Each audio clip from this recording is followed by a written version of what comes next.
Open up your book to chapter 45, page 256. Follow along as I read out loud. The dragon waited. Mornings rose, night fell, but he did not move from the bridge. Every night the stars filled the sky like snowflakes falling on black stone and then melted away as the sun mounted. When the sun rose, the red strings of the bridge melted into the sky, and the bridge seemed to disappear, only showing itself again at night. A stinging wind blew in the silver mist, and the cold rock was hard and unyielding. Still the dragon waited. But on the third night, just as the moon began to slip down in the sky, Dragon saw a faint figure on the bridge. With a joyous roar, the dragon jumped up, and the figure became clearer and clearer. Min Li! You are back, Dragon shouted. Did you see him? Did you ask the old man of the moon my question? Yes, yes, Min Li laughed as she hugged the dragon. I asked him, and he answered. So now I know how you can fly. How? Dragon asked. Min Li climbed onto Dragon's back. With both hands she clenched the small ball above his head. Take a deep breath, she said to him, and with a jerk that took all her strength, she yanked the ball off his head. Ouch! Dragon yelped.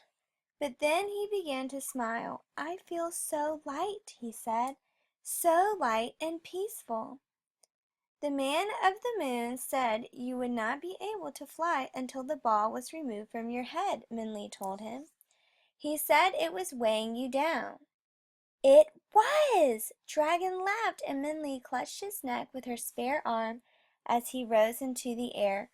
The wind seemed to join their whoop of laughter and sweep them up into the sky as the dragon flew for the first time.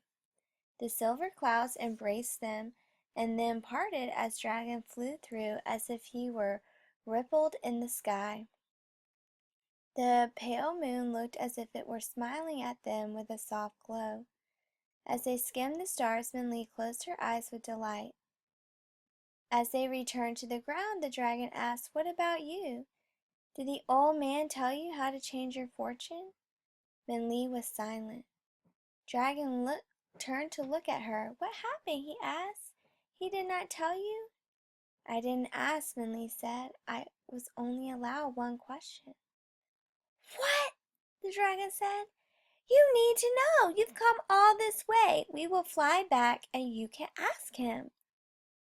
Before Min Li could utter a protest, the red cord bridge seemed to shriek, and as they turned to look at it, the bamboo stakes began to rip the ground, leaving ugly slashes as the bridge was dragged away from the land. The bridge jerked violently, the bamboo supports clattering as it was pulled up into the darkness. The old man of the moon will not see me again, Min Li said. He won't answer my question for another 99 years. But you, the dragon sputtered, your fortune, your parents. It's all right, Min Li told him.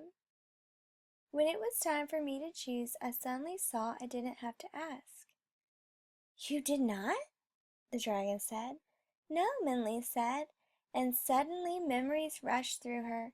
She heard the buffalo boy's laughter as he refused her money, saw the king's generous smile as he willingly parted with his family's treasure, and remembered Da'afi's last words to her. Why would we want to change our fortune, they had said. She had shaken her head in confusion then, but now, finally, Min Li understood all of it. Fortune was not a house full of gold and jade, but something much more. Something she already had and did not need to change. I didn't ask the question, Min Li said again and smiled, because I don't need to know the answer. Chapter 46. The moon began to fade as the brightening sky revealed itself through it. The sun was awakening, and Min Li wanted to return home as soon as possible. Dragon, having waited 3 days and nights, was well rested, so they decided to leave Never-Ending Mountain at once. As Dragon soared through the sky, any heaviness inside Min Li left. He seemed to dance in the air, and his happiness made her feel as light as the clouds around her. The sun seemed to warm her heart, and joy bubbled inside her. She knew she had to ask the right question. Before they left, Minli and Dragon circled over the village of Moonrain. Da'afu, Amma, Agong, and the villagers saw them and ran out of their stone hut, flapping their ruined sleeves in greeting. "Don't stop," Amma shouted with a broad smile. "Go home." Minli nodded and waved goodbye until the flowering trees looked like brushstrokes of golden paint on the mountain. Flying on, the dragon made traveling much faster. It seemed as if in no time they were above the city of bright moonlight.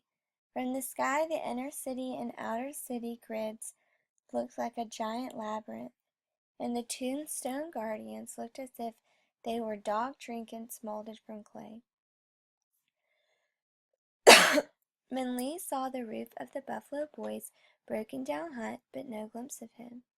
"He's probably inside sleeping," Minli thought, wondering if the goddess of weaving had visited the previous night. But as they passed the bay of water by the city, Minli saw something strange, like an orange shadow streaking across the sky. Dragon saw it too and slowed down. As it got closer, there was no mistaking it. It was another dragon. The dragon was orange, the color of the inside of a ripe mango. When she saw Minli and Dragon, a coquettish smile spread across her face. "Hello," Dragon breathed in an odd voice. Minli looked at him in surprise. But the orange dragon kept flying without saying a word. As she passed, she winked at them. Dragon balanced in mid-air as if stunned. He watched the orange dragon sweep down and away to the water below until she was a ginger speck in the distance. "Are you okay?" Minli asked the dragon as he continued to stare. "You must be excited you've finally seen another dragon." "I am," Dragon said, as if in a daze. Then he shook himself as if trying to rouse himself awake. "But I will find her again later. I will bring you home first." Minli shrugged. Dragon was acting oddly, but there was something familiar about that orange dragon. Perhaps it was the way her scales reflected in the sun like fish scales glistening in the water, and those knowledgeable eyes nodding as if she knew her. Minli smiled. Hours passed, and the land below them blurred. Minli slept on and off. The smooth ride of the flying dragon made it easy for her to sleep. Minli was impressed by how far they journeyed and how much faster they were able to travel by flying. The sun was only beginning to go down past the horizon when they saw the edge of the peach forest. The tops of the peach trees seemed to sway a welcome to them as they flew overhead. And as they continued to fly, Minli thought she saw the monkeys, still attached by the fish net around the pot of rice. But Dragon was still acting strangely.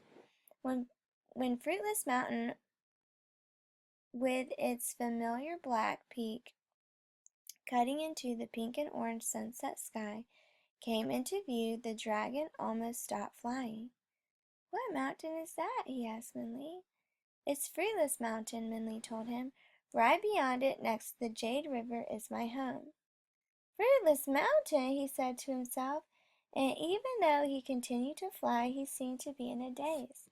Minli wondered if flying had somehow made him lightheaded, but her attention could not be kept by her concern for him. Night was falling, and the dark lines of Fruitless Mountain softened in the shadowy sky. But Minli could see that every moment brought the Jade River and Fruitless Mountain closer. She was almost home. However, when they reached Fruitless Mountain, Dragon suddenly stopped. He dropped lightly at the base of Fruitless Mountain, where so long ago Minli had taken some stone to make her compass. "This is Fruitless Mountain," Dragon said, and again Minli looked at him. He was definitely acting out of the ordinary. "Yes," Minli said, a bit puzzled.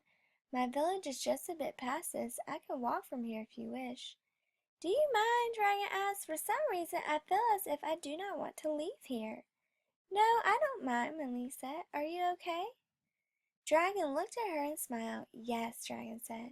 Strangely, I feel like I am home. Minli wrinkled her forehead in confusion, but was too eager to get home to her parents to ask any more questions. Minli hugged Dragon goodbye. He returned her hug warmly, but she could tell he was distracted. She held out the round ball she had taken from Dragon's head. Do you want this?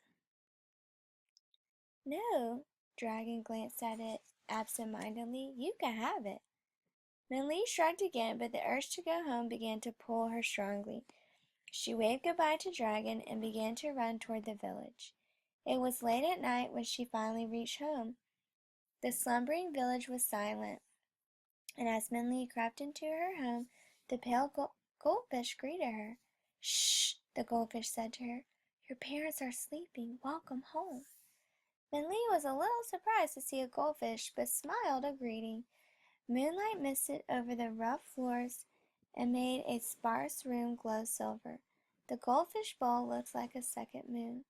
The shabby walls and worn stones seemed to shimmer as if a translucent silk veil covered them, muting any flaws and transforming the house into a dwelling of luminous light and delicate shadows. Minli had never seen her home look so beautiful. Tiptoeing, she put her bag and the dragon stone on the table and went into her room. Smiling, she climbed into her bed and went to sleep.